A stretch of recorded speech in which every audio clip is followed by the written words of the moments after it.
बहुत पुरानी बात है। एक नगर में 4 ब्राह्मण पुत्र रहते थे। उन चारों ने साथ मिलकर शिक्षा प्राप्त की, किंतु चारों बहुत गरीब थे। वे चारों गरीबी से तंग आकर सोचने लगे कि इतना ज्ञान प्राप्त करके गरीबी में ही जीवन काटना है तो ज्ञान प्राप्त करने का कोई फायदा नहीं है। गरीब व्यक्ति को समाज में कोई मान सम्मान नहीं देता, उसके रिश्तेदार और सगे संबंधी भी उससे मुंह मोड़ लेते हैं। ज्ञान से धन अर्जन भी किया जा सकता है, तो हमें भी इस ज्ञान का उपयोग गरीबी दूर करने में करना चाहिए। ये सोचकर वे चारों धन प्राप्त करने के लिए दूसरे नगर की ओर चल दिए। रास्ते में वे पवित्र नदियों में स्नान करते और मंदिरों के दर्शन करते हुए जा रहे थे। एक स्थान पर उन्हें आश्रम दिखलाई दिया। वे चारों उस आश्रम में चले गए। उन्होंने वहां एक योगी को देखा जिनके चेहरे पर तेज था। चारों ने उन योगी महाराज को प्रणाम किया और वहीं रुक गए। योगी ने चारों से पूछा, तुम कौन हो और किधर जा रहे हो? चारों ब्राह्मण पुत्रों ने अपना परिचय दिया और बतलाया, हम बहुत गरीब हैं और गरीब होने के कारण समाज में हमें कोई मान सम्मान नहीं देता, इसी कारण धन कमाने की कामना से घर से दूसरे नगर जा रहे हैं। योगी और उन चारों ब्राह्मण पुत्रों में बहुत देर संवाद चलता रहा। चारों की धन कमाने की लालसा को देखते हुए योगी ने उन्हें 4 मोती दिए और कहा, इन मोतियों को लेकर तुम हिमालय पर्वत की तरफ जाओ और जिसका मोती जहाँ गिर जाए वहाँ उसे खजाना मिलेगा। धन मिलने के पश्चात उसे लौटना पड़ेगा। चारों ब्राह्मण पुत्र योगी को प्रणाम करके मोती लेकर हिमालय की दिशा में चल दिए। जाते जाते रास्ते में एक ब्राह्मण पुत्र के हाथ से मोती गिर गया। जब वहां खुदाई की तो वहां तांबे की खदान मिली। उसने अपने मित्रों से तांबा लेकर वापस घर चलने के लिए कहा। इस बात पर उसके साथी बोले, इस तांबे से हमारी गरीबी दूर नहीं हो सकती। जिसके हाथ से मोती गिरा था वह इच्छानुसार तांबा लेकर घर चला गया। शेष तीनों हिमालय की तरफ चल दिए। चलते चलते एक और मित्र के हाथ से मोती गिर गया। जब उस स्थान को खोदा गया तो वहां चांदी की खदान मिली। वह बोला, अपनी इच्छानुसार चांदी लेकर घर चलते हैं। शेष दोनों ब्राह्मण पुत्र बोले, पहले तांबा मिला, अब चांदी निश्चय ही आगे सोना मिलेगा, इसीलिए हमें आगे चलना चाहिए। दूसरा साथी चांदी लेकर घर चला गया और शेष दोनों आगे चल दिए। आगे जाते समय कुछ दूर चलने पर तीसरे के हाथ से भी मोती गिर गया। जब उस स्थान को खोदा तो वहां सोने की खदान मिली। तीसरे मित्र ने कहा, अब अपनी शक्ति अनुसार यहाँ से सोना ले लेते हैं और घर वापस चलते हैं, इस सोने से हमारी गरीबी दूर हो जाएगी।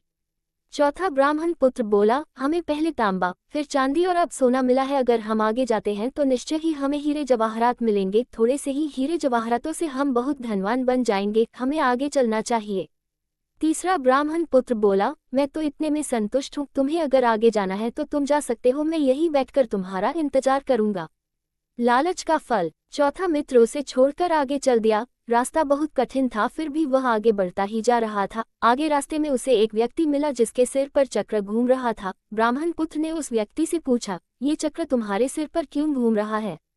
उद्धरण चिन्ह। अभी बात चल ही रही थी कि वह चक्र उस व्यक्ति के सिर से ब्राह्मण पुत्र के सिर पर आ गया। ब्राह्मण पुत्र को कुछ समझ नहीं आया और उसने फिर पूछा, ये चक्र मेरे सिर पर कैसे आ गया?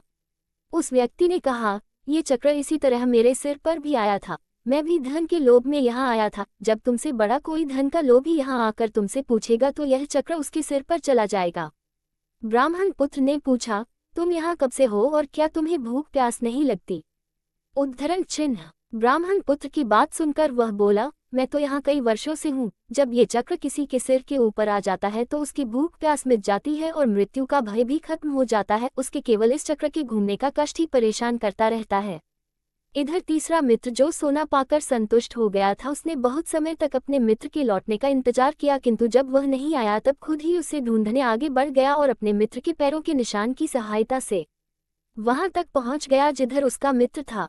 उसने देखा कि चौथा मित्र एक स्थान पर बैठा है और उसके सिर पर चक्र घूम रहा है। उसने अपने मित्र से सारा माजरा जानना चाहा। चौथे मित्र ने पूरी कहानी सुना दी और उस चक्र को भाग्य का चक्र बतलाया। तीसरे मित्र ने कहा, ये भाग्य का नहीं अपितु लालच का चक्र है। मैंने तुम्हें कितना समझाया पर तुम नहीं माने। विद्या की तुलना में बुद्धि का स्थान ऊपर है। तुमने विद्या तो प्राप्त कर ली किंतु अपनी बुद्धि से अच्छे बुरे की पहचान नहीं कर सके।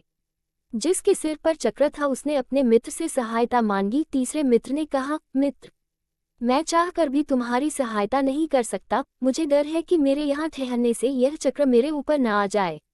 चौथे मित्र ने कहा, यह मात्र देव संयोग नहीं अपितु मेरे लालच का फल है। मुझे यहीं रहकर अपने कर्मों और लालच का फल भोगना है, किंतु ईश्वर कृपा से सभी का उद्धार होता है तो मेरा उद्धार भी अवश्य होगा। तुम्हें भी अधिक देर यहाँ नहीं रुकना चाहिए, नहीं तो यह चक्र तुम्हारे ऊपर भी आ सकता है। इतना कहकर उसने अपने मित्र को जाने की अनुमति दे दी और तीसरा मित्र भी अपने हिस्से का धन लेकर अपने घर लौट आया। अपने कर्मों का फल भोग कर चौथा मित्र भी उपयुक्त समय पर उस चक्र से मुक्त हो गया। शिक्षा, लालच का फल। कहानी से हमें शिक्षा मिलती है कि कभी भी लालच में अंधा नहीं होना चाहिए।